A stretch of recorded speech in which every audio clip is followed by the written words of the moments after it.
Kailangan kong magbigay ng presentasyon sa trabaho sa susunod na linggo at talagang kinakabahan ako. Ano mang payo?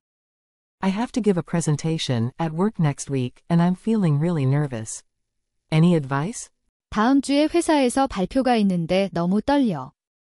조언 좀 해줄래? Naiintindihan ko talaga.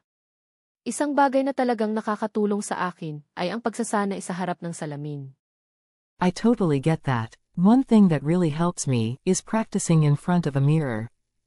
충분히 이해해. 거울 앞에서 연습하는 게 나한텐 큰 도움이 됐어. Iyan ay isang magandang ideya. Gaano ka katagal nagsasanay? That's a good idea. How long do you usually practice? 좋은 생각이다.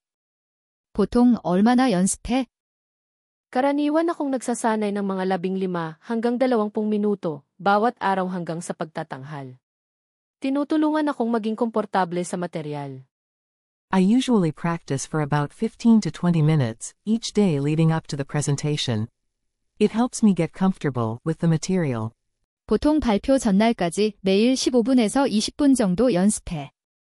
자료에 익숙해지는데 큰 도움이 돼. Susubukan ko yan. Mayroon ka bang anumang mga payo para sa pagharap sa mga nerbiyos? I'll try that. Do you have any tips for dealing with nerves? 한번 해볼게. 긴장 푸는 방법 있니? Ang mga pagsasanay sa malalim na paghing ay gumagana para sa akin. Tinutulungan nilang pakalmahin ang aking nerbiyos bago ako magsimulang magsalita. Deep breathing exercises work well for me. They help calm my nerves before I start speaking. 난 깊게 호흡하는 연습을 해 발표 전에 긴장을 풀어주거든. Talagang susubukan ko iyan. Paano ang tungkol sa pagtingin sa mata? Palagi akong nakakalito. I'll definitely try that. What about making eye contact?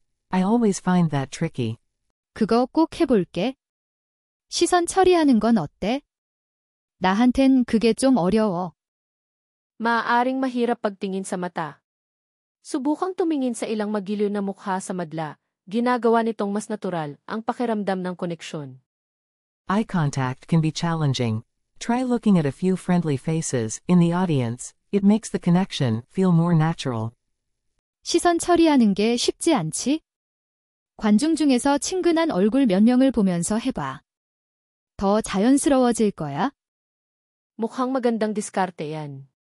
Gumagamit ka ba ng anumang mga kagamitang biswal sa iyong mga presentasyon? That sounds like a good approach. Do you use any visual aids during your presentations? 그거 좋은 방법이다. 발표할 때 시각 자료도 사용하니? Alam ko. Maaaring maging kapaki-pakinabang ang mga slide, ngunit tiyaking simple ang mga ito at suportahan ang iyong sinasabi sa halip na makagambala dito. Yes, I do. Slides can be really helpful, but make sure they're simple and support what you're saying rather than distract from it. 응. 슬라이드는 정말 도움이 되지만 단순하고 내가 말하는 내용을 보완하는 정도로만 사용해. One more time, please. Kailangan kong magbigay ng presentasyon sa trabaho sa susunod na linggo at talagang kinakabahan ako. Ano mang payo? I have to give a presentation at work next week and I'm feeling really nervous. Any advice? 다음 주에 회사에서 발표가 있는데 너무 떨려. 조언 좀 해줄래? Naiintindihan ko talaga. Isang bagay na talagang nakakatulong sa akin ay ang pagsasanay sa harap ng salamin. I totally get that. One thing that really helps me is practicing in front of a mirror. 충분히 이해해. 거울 앞에서 연습하는 게 나한텐 큰 도움이 됐어. Iyan ay isang magandang ideya. Gaano ka katagal nagsasanay? That's a good idea. How long do you usually practice? 좋은 생각이다. 보통 얼마나 연습해? Karaniwan akong nagsasanay ng mga 15 hanggang 20 minuto, bawat araw hanggang sa pagtatanghal. Tinutulungan akong maging komportable sa materyal. I usually practice for about 15 to 20 minutes each day leading up to the presentation. It helps me get comfortable with the material. 보통 발표 전날까지 매일 15분에서 20분 정도 연습해. 자료에 익숙해지는데 큰 도움이 돼. Susubukan ko yan. Mayroon ka bang anumang mga payo para sa pagharap sa mga nerbiyos?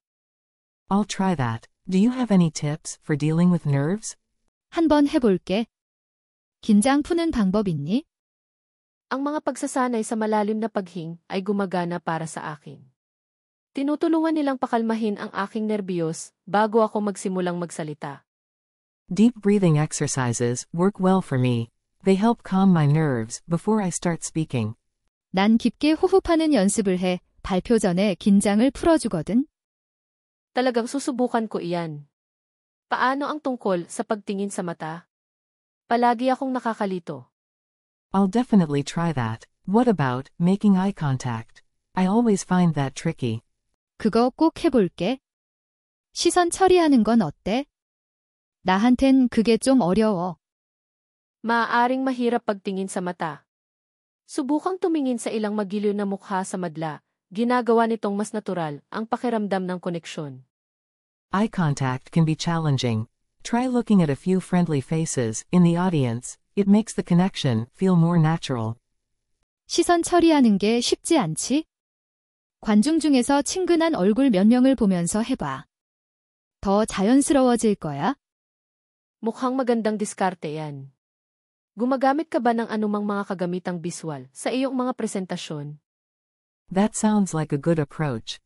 Do you use any visual aids during your presentations? 그거 좋은 방법이다.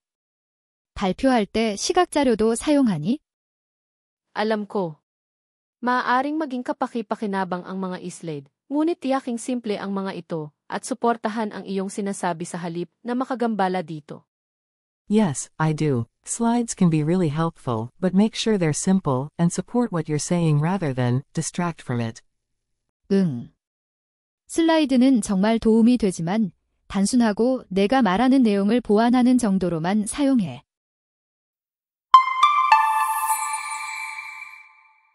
Yun lang po. Salamat sa panunood. Paalam. That's all for today. Thank you for watching. See you again, please. 오늘은 여기까지입니다. 시청해주셔서 감사합니다. 다음에 또 만나요.